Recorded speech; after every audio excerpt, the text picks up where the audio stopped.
Hey guys, it's been quite a while, but the collection sort of continues. I'm really slowing down now, trying to concentrate on some music and audio stuff right now. But I have gotten a few things, including one very special item that I've been wanting to get for a really long time. And I think will be of interest to a lot of book lovers. Uh, but let's get the other two out of the way first. So, um, I mentioned that I sort of switched to collecting Newberys because the Caldecots are starting to get harder and harder to come by. And I was really interested in, again, the 70s and 1980s books that resonate with me the most. One of them that is really not well known these days and is sort of controversial in its day, even as a winner, is Paul Fleischman's Joyful Noise. And it won the Newbery Medal in 1989. It's kind of self-descriptive in its title. There's poems about insects generally that are kind of two parts, one on the left and one on the right, and they're meant to be sort of read out loud together, I guess is the idea of it. Really strange. Not sure really what the judges were thinking that year. As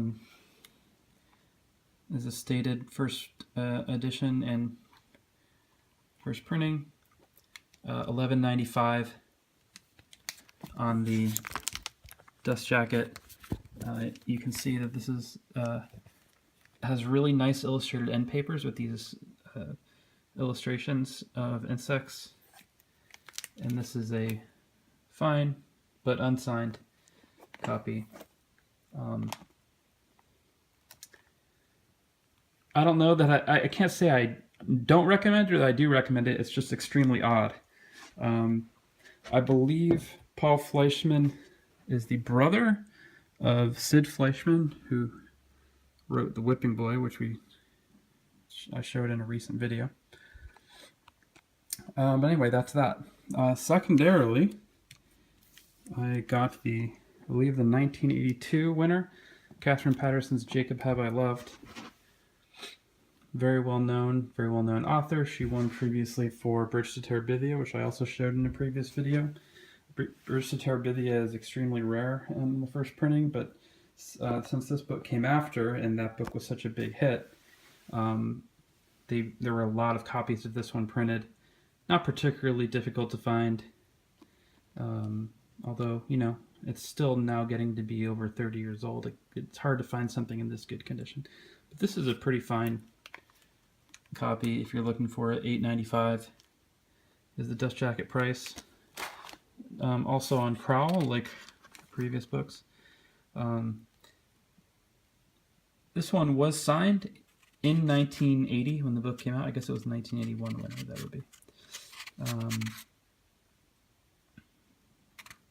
She doesn't do all that many signings. Somewhat rare to find signed copies. And this is also stated first edition with a number line down to 1. Interesting book. You can read about it online. I don't need to tell the plot. But it resonates with me. I have to say this is one of the worst cover drawings I've seen. The very creepy drawing of the blonde girl on the right. I think they were going for moody, but it just ends up looking kind of like a kind of freshman in high school drew it in her notebook there. So not the greatest cover design, especially compared to Bridge to Terabithia, which is genius. But there it is. Last but not least, one that I think many people will be interested in. The mighty Philip Pullman in his Dark Materials trilogy, Part 1, Northern Lights, published by Scholastic in 1995, later released under the name The Golden Compass in the United States, North America. But anyway, beautiful book cover with the golden compass on the front. Beautiful, fine copy.